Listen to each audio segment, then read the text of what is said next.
Hey Kev, let's follow this trail over here. This looks like there might be something waiting down there. All right. Hey, wait a minute. Do you hear that?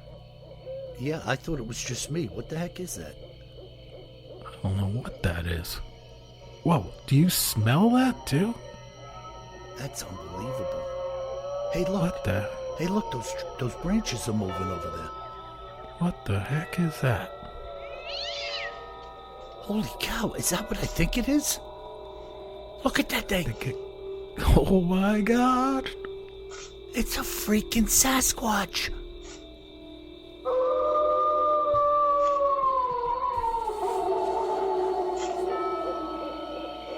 Welcome to the Bigfoot Terror in the Woods Sightings and Encounters podcast. My name is W.J. Sheehan, author of the series of books Bigfoot Terror in the Woods Sightings and Encounters, all of which are available at Amazon in paperback and ebook formats, and volumes 1 through 8 available in audio format at Audible, iTunes, and Amazon as well. So go out and buy a couple of copies and make this old dog howl.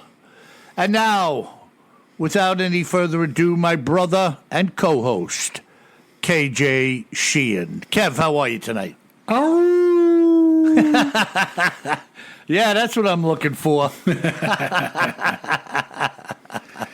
I was just driving back to the house tonight, Bill, in the dark here out at the coast, and a big coyote walked across the street in front of me. Wow, how big is big? Like a Labrador Retriever size. That's good size. Not a jumbo, but that's a pretty good size. Yeah, well, could certainly make life interesting for you if it snuck up on you and started snarling. Yeah, I was happy I was in the truck. Yeah. I don't know how those I don't know how those coyotes react to people. Can they be ornery? Generally they're afraid of people, but they do have to eat. Yeah. And it's pretty fascinating. Like, I hadn't experienced coyotes until I have the house out here. And we're right on the edge of federal land here, federally protected land, and the ocean's, in the other direction. And because it's federally protected land, like there's no hunting at all. And, we end up having these coyotes that are kind of all over the place. And in a sense, they're protected. So I started reading about them.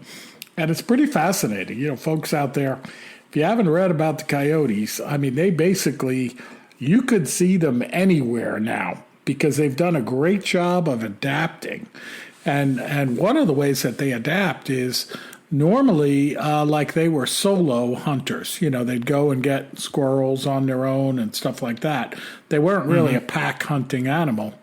And but they've learned that they can adopt as needed to also hunt as a pack, so they can take down deer and stuff like that. So, when you read about them, it's interesting because, you look at wolves, often endangered and almost extinct, and then coming back with special help, and then coyotes are just like all over the place because they adapt.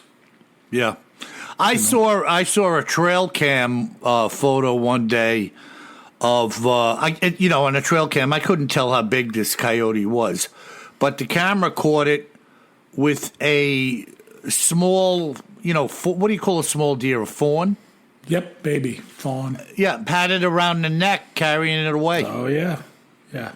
So, they could attack another dog or even a baby if you left it out in the yard. Yeah, and I've seen them as big as like a good-sized German Shepherd here. Yeah. Yeah.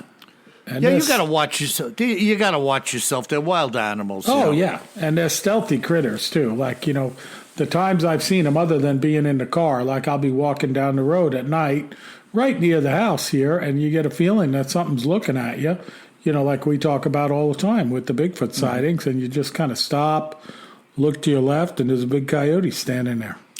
Yeah, they remind me a lot of a large fox. Oh, yeah. That kind of wily critter, you know. We have fox, too, but the coyotes, man, they're bigger critters. Oh, yeah. Yeah, no doubt about it, you know.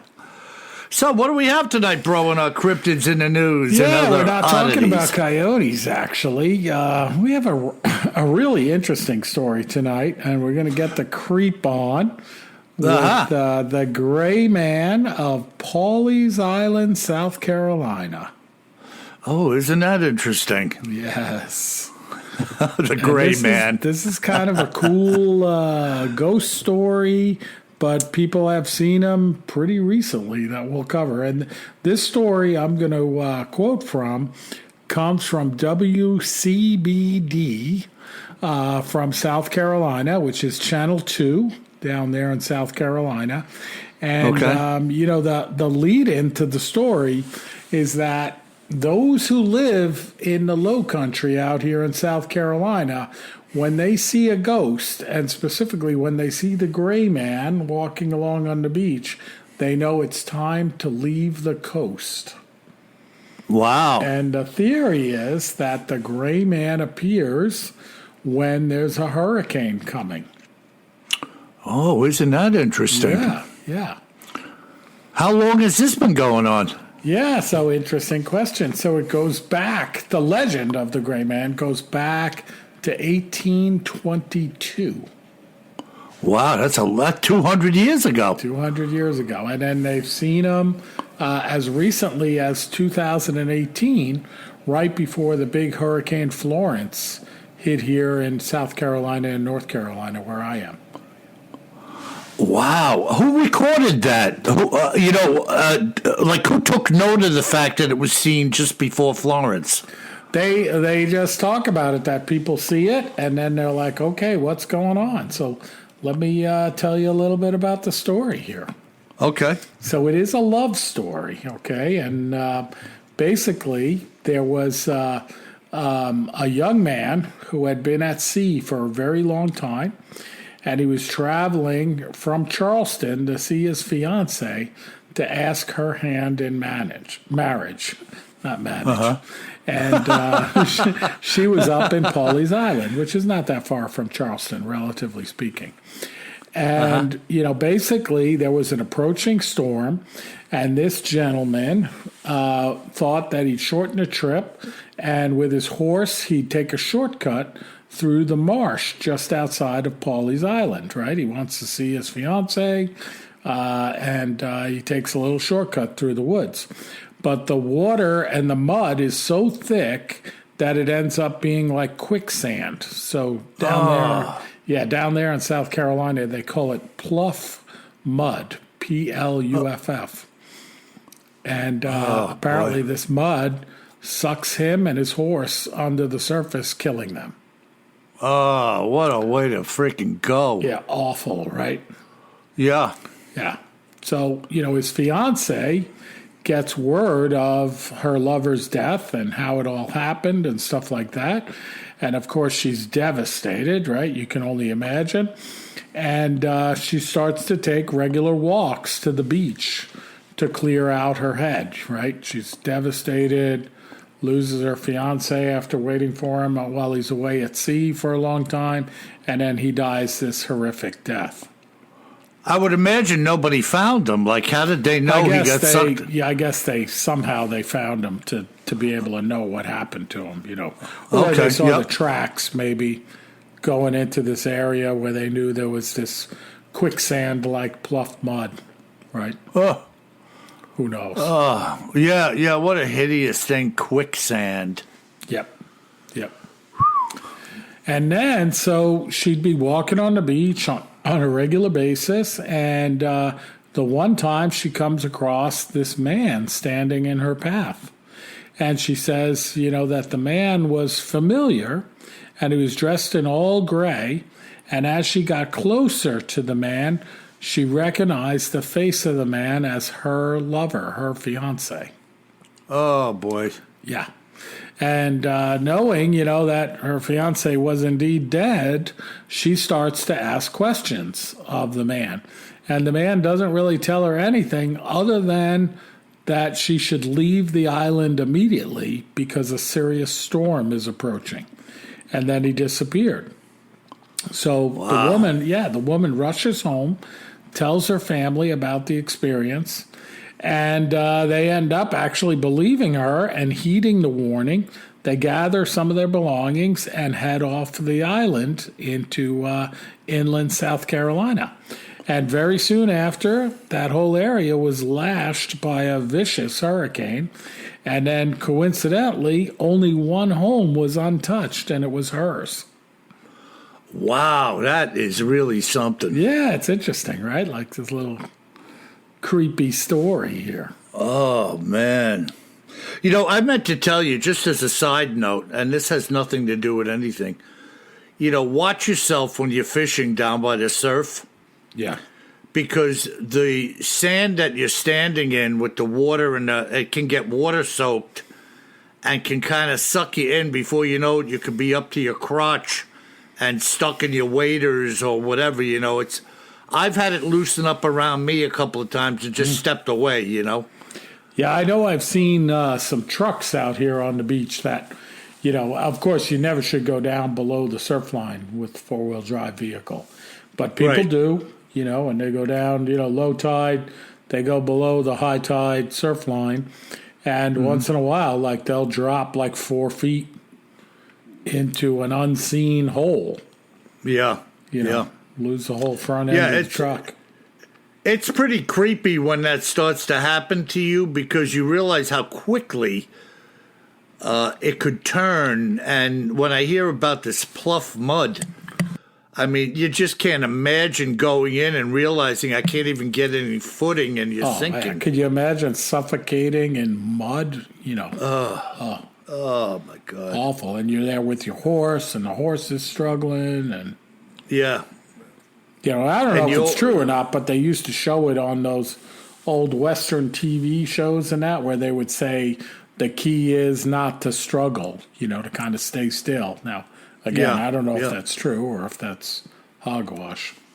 Yeah, and you used to see that in the old Tarzan movies, right? They'd be in the jungle, Yep.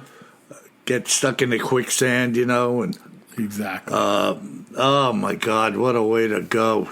So coming forward, other people have seen this guy through the years, huh? They have, and they've filmed specials on this with TV shows like Unsolved Mysteries, where they have interviewed some of the modern day folks that have seen the Gray Man right before, you know, some of these big hurricanes like Florence. And, you know, it sounds a little like crazy, you know, that people would leave just because someone told them to leave. But you remember, you know, it's like, excuse me, it's not that long ago where people basically had no warning of hurricanes coming. Because, you know, you think about it, oftentimes, you can even see it on the Weather Channel these days, right before the hurricane, the weather's beautiful. Yeah. You know, it's like a sunny and that's day. a lot of these boat wrecks, you know, when these guys try to come up with the treasure, those guys were completely unaware and they were relying entirely on the wind. Yeah. You know, and all of a sudden you're out in the middle of the Gulf or wherever you are, rounding Florida, the Bahamas, and you see a storm on the horizon and you're not thinking it's a 150-mile-an-hour hurricane. It could just be a thunderstorm, you know? No, but then also it's even worse, you know, these folks that are on the land, not worse than being at sea, but worse in the following way, that, you know, the storm comes and then the eye of the storm comes and they think it's over. You know, so they kind of unbatten the hatches, so to speak.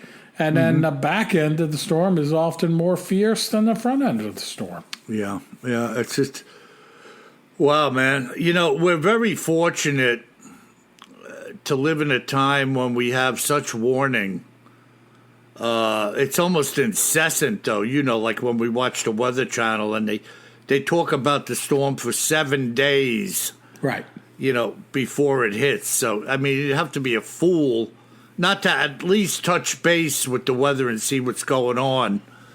But nothing gets to jump on us now, thank God. No, but it wasn't that long ago where we couldn't forecast these things coming. Yeah. You know, and again, it would be a beautiful day, and then all of a sudden, like a light switch, it would turn horrible, and then you'd get the eye of the storm, think it was over, and then get hammered after that. So, you know, this is pretty creepy character. You know, some of the folks that have seen him In modern day, they say, that he